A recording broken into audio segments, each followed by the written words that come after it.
Hello student, সবাইকে স্বাগত জানাই আজকের এই ভিডিওতে। The way of Success academy IR চ্যানেলে তোমাদের সকলকে স্বাগত।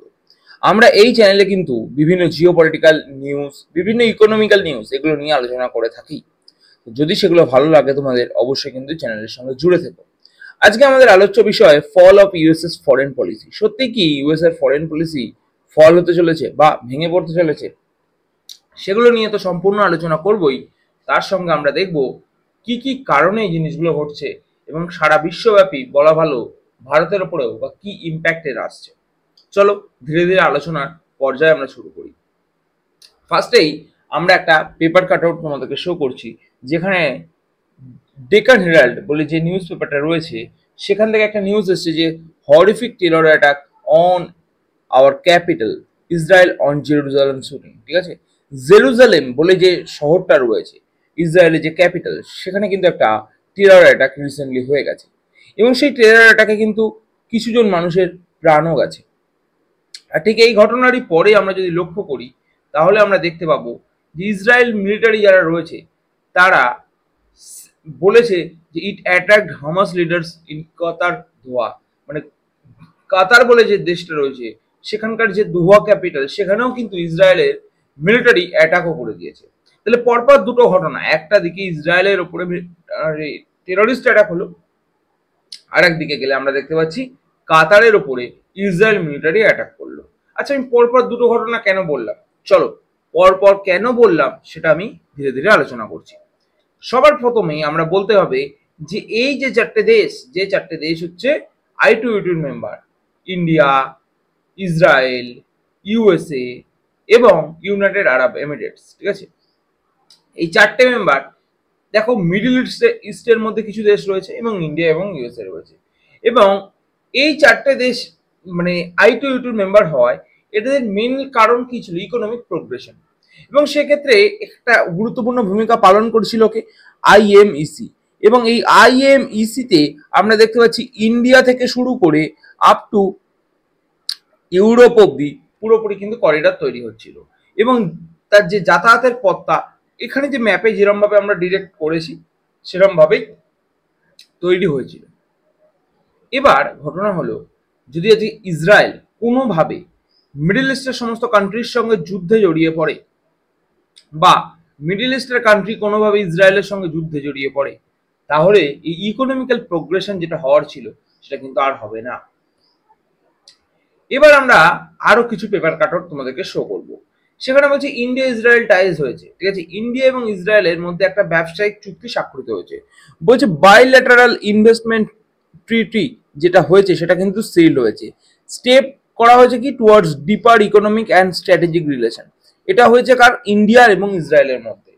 সেকেন্ডলি আমরা লক্ষ্য করছি যে ইন্ডিয়া এবং কাতারের মধ্যেও সেরকম একই ঘটনা, strategic partnership for the new এরা, এটা কিন্তু স্বাক্ষরিত হয়েছে।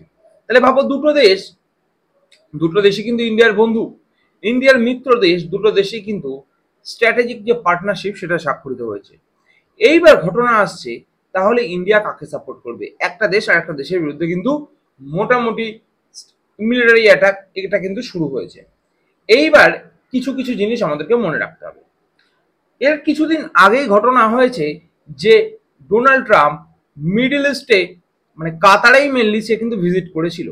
সে কাতারে ভিজিট করেছিল। তাহলে ভাবো, ডোনাল্ড ট্রাম্প কিছুদিন আগে কাতারে ভিজিট করেছে, সে কাতারকে সিকিউরিটি প্রোভাইড করবে, এই রকমই একটা মানে কথাবার্তা হয়েছিল।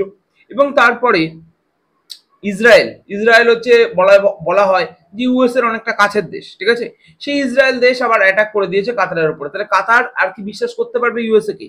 দেখো, ইউএসএ কে কাতার কিন্তু আর বিশ্বাস করতে পারবে না। ঠিক আছে, কারণ ইউএসএ ভাববে যে যদি আজকে ইসরায়েল মানে যে অ্যাটাকটা করেছে এটা আটকানোর ক্ষমতা ইউএস এর কাছে ছিল, কিন্তু ইউএসএ আটকায়নি, এটা কিন্তু কাতার মনে করবে। কিন্তু সেই ঘটনাতেই, ঠিক আছে, মানে আরো ঘটনা কি কি ঘটেছে সেগুলো আমরা বললে তোমরা বুঝতে পারবে। সেখানে বলছে what Donald Trump said about the plans take over of Gaza. Donald Trump তার ইলেকশন ক্যাম্পেইনের সময় বলেছিল এই যে গাজার সঙ্গে ইসরায়েলের যে যুদ্ধটা চলছে এটা কিন্তু সে কমপ্লিট করে দেবে টেক ওভার অফ গাজার মাধ্যমে। ওকে, এই ঘটনাটা সে বলেছিল। এবং আলটিমেটলি বর্তমানে ইসরায়েলের কাতার অ্যাটাকের পরে সে কিন্তু বলছে যে ডিসিশন মেড বাই নেতানিয়াহু, এটা নেতানিয়াহুর ডিসিশন, আমার নয়। মানে ট্রাম্প বলছে এটা আমার ডিসিশন নয়, নেতানিয়াহুর decision. Trump distances himself, Trump নিজেকে দূরে সরিয়ে নিচ্ছে ফ্রম কাতার অ্যাটাকস। বুঝতে পারছো আমি কি বলছিলাম? একদিকে কাতারের সঙ্গে ইউএস এর সম্পর্ক তৈরি হওয়ার কথা চলছিল, ভালো রকম সম্পর্ক অলরেডি যেটা রয়েছে আরো ভালো, আর অন্যদিকে ইসরায়েল এসে অ্যাটাক করে দিয়েছে এই কাতারের উপরে। বুঝতে পারলে? ইসরায়েলের এই অ্যাটাকের ফলেই কিন্তু আলটিমেটলি যে মানে ইকুয়েশন চলছিল, জিও পলিটিক্যাল ইকুয়েশন, সেটা কিন্তু কমপ্লিটলি চেঞ্জেস হতে চলেছে। ঠিক আছে, এই একই সময় ইন্ডিয়া কি বলছে, deeply concern over Israeli strike. Israel যে স্ট্রাইকটা করেছে এইটা নিয়ে ইন্ডিয়াও বলছে ডিপলি কনসার্ন, মানে ইন্ডিয়াও কিন্তু চাইছে না মিডল ইস্টের দেশের সঙ্গে কোনোভাবে সম্পর্ক খারাপ হোক। আবার ইন্ডিয়া এটাও চাইছে না যে ইসরায়েলের সঙ্গে সম্পর্ক খারাপ হোক। ইন্ডিয়া এখানে হয়তো ইসরায়েল এবং কাতার দুজনকে বোঝানোর চেষ্টা করবে, কারণ ইন্ডিয়া কোনোভাবেই কোনো যুদ্ধে কোনো পক্ষকে সম্পূর্ণভাবে মানে পক্ষপাতিত্ব করে না। ইন্ডিয়ার একটা নন অ্যালাইনমেন্ট একটা স্ট্র্যাটেজি রয়েছে যে আমি কারোর সঙ্গে নয়, যুদ্ধ হয়েছে, যুদ্ধ করাটা কোনো সলিউশন নয়, আলটিমেটলি টেবিলে বসে ডিসকাশন করাটাই মানে সমাধান আসবে। তো সেটার দিকেই ইন্ডিয়া হয়তো ফোকাস করবে এরপর। তো এই আরজেস, ইন্ডিয়া কি বলছে, আরজেস ডিপ্লোম্যাসি, যে কথাটা আমি বললাম যে টেবিলে বসে ডিসকাশন, এটাকে বলা হয় হচ্ছে আরজেস ডিপ্লোম্যাসি। ওকে, ইন্ডিয়া কিন্তু এইটার কথাই বলছে, হয়তো ইন ফিউচার সেদিকেই এগোবে। কিন্তু তার মধ্যে ঘটে গেছে আর একটা ভয়ঙ্কর ঘটনা। ভয়ঙ্কর ঘটনাটা এটাই যে এতদিন ধরে রাশিয়ার সঙ্গে ইউক্রেনের শুধু যুদ্ধ চলছিল, কিন্তু রাশিয়া ইউক্রেনের যুদ্ধের ফলে মানে রাশিয়ার তেল ভারত কিনছে, চায়না কিনছে, এই জন্য ইউএসএ কিন্তু বারবার বলছিল যে ইন্ডিয়ার উপরে স্যাংশন চাপিয়ে দেওয়া হবে, এবং দিয়ে হচ্ছে 50% স্যাংশন চাপিয়ে, এবং ইন ফিউচার হয়তো আরো স্যাংশন চাপাবে। মানে এইরকম একটা পরিস্থিতি চলছে। ঠিক একই সময়ে রাশিয়া কিন্তু তার একটা মানে ড্রোন সরাসরি পোল্যান্ডকে, মানে পোল্যান্ডের যে টেরিটরি রয়েছে সেখানে গিয়ে হিট করেছে। বুঝতে পারলে? তাহলে ভাবো, Poland is a part of NATO, মানে পোল্যান্ড হচ্ছে একটা নেটোর পার্ট, একটা নেটোর দেশে রাশিয়ার ড্রোন গিয়ে অ্যাটাক করেছে। এবং এই ঘটনাটা না, নেটোর যে সিস্টেম রয়েছে সেখানে বিভিন্ন আর্টিকেল রয়েছে, নেটোর সিস্টেমে বিভিন্ন আর্টিকেল রয়েছে, সেই আর্টিকেলের মধ্যে আর্টিকেল 4 কে কিন্তু এটা অ্যাক্টিভেট করে দিচ্ছে, এটা আর্টিকেল 4 কে অ্যাক্টিভেট করে দিচ্ছে। তাহলে ভাবো, একদিকে রাশিয়া ইউক্রেন, এবং একই সঙ্গে রাশিয়া পোল্যান্ড, একই সঙ্গে ইসরায়েল মিডল ইস্ট, কোনো পলিসি যেগুলো ডোনাল্ড ট্রাম্প বলেছিল যে সে সমস্ত কিছু সমাধান করে দেবে, সেগুলো কিন্তু কাজ করছে না। পুতিন এবং নেতানিয়াহু প্রেজেন্ট টুইন চ্যালেঞ্জেস, দু রকম চ্যালেঞ্জেস আসছে ডোনাল্ড ট্রাম্পের ওপর। একটা হচ্ছে পুতিনের দিক থেকে, আর একটা নেতানিয়াহুর দিকে, এবং চ্যালেঞ্জ করছে ট্রাম্প ডিপ্লোম্যাসিকে। ট্রাম্প যে পদ্ধতিতে এগোনোর চেষ্টা করছিল, সে বলেছিল যে আমি সমস্ত কিছু ঠিক করে দেবো, সেটা কিন্তু এখন ব্যাকফায়ার করছে, সেটা কিন্তু আর ভালোভাবে কাজ করছে না। একদিকে ইন্ডিয়ার সঙ্গে তার যে ভালো সম্পর্ক ছিল সেটা খারাপ হয়ে গেছে। দ্বিতীয় কথা, ইন্ডিয়ার ইকোনমিকে সে ডেড ইকোনমি বলেছে, তো ইন্ডিয়ার একটা স্বাভাবিকভাবেই মানে খারাপ লেগেছে যে সেই জায়গাটাতে। সেইখানে ইসরায়েলের সঙ্গেও সে এখন ডিস্টেন্স মেনটেন করার চেষ্টা করছে। একই সঙ্গে মিডল ইস্ট কান্ট্রি তার উপরে রেগে গেছে। অন্যদিকে রাশিয়ার সঙ্গে তার সম্পর্ক ভালো নেই। এবার পরীক্ষা হচ্ছে নেটোর পরীক্ষা, নেটো কতটা রক্ষা করবে পোল্যান্ডকে। এটা যদি নেটো রক্ষা করে ফেলতে পারে পোল্যান্ডকে, তাহলে কিছুটা হলেও ট্রাম্পের যে ফেস লস যেটা হচ্ছে সেটা কিন্তু অনেকটা বেঁচে যাবে। এবং আলটিমেটলি এত কিছুর পরে আমি একটাই কথা বলবো, যেটা যে দ্য আব্রাহাম অ্যালায়েন্স বা আব্রাহাম অ্যাকর্ড যেটাকে বলা হয়, it's time for new middle east. যে মিডল ইস্টে ইসরায়েলের অ্যাকসেপ্টেন্স নিয়ে এত চিন্তা, সেটাকে নিয়ে কিন্তু আব্রাহাম অ্যাকর্ড বা আব্রাহাম অ্যালায়েন্স কিন্তু গঠনের প্ল্যান ছিল, সেটাও কিন্তু ঠান্ডা বাক্সে চলে গেছে। এই সমস্ত ঘটনা কিন্তু জিও পলিটিক্সে চলছে ডোনাল্ড ট্রাম্পের শাসনকালে বা ডোনাল্ড ট্রাম্পের সেকেন্ড টার্মে। যেভাবে ইউএস এর উন্নতির কথা ছিল বা যেভাবে জিও পলিটিক্যাল মানে ইকুয়েশন চলার কথা ছিল, হচ্ছে কিন্তু সম্পূর্ণ তার উল্টো। তোমাদের কি মনে হয় তোমরা অবশ্যই জানাবে। তোমাদের কি মনে হয় ইউএস এর Jio political tension, Jio political যে সিস্টেম সেটা একদম ঠিকঠাক হতে চলছে, নাকি তোমাদের মনে হয় যে ইউএস এর জিও পলিটিক্যাল সিস্টেম মানে ভেঙে পড়তে চলেছে, নাকি তোমাদের এটা মনে হয় যে ইউএস এইরকম ভাবেই কোনো নতুন স্ট্র্যাটেজিতে বেরোতে চাইছে? কি মনে হয় অবশ্যই বলবে।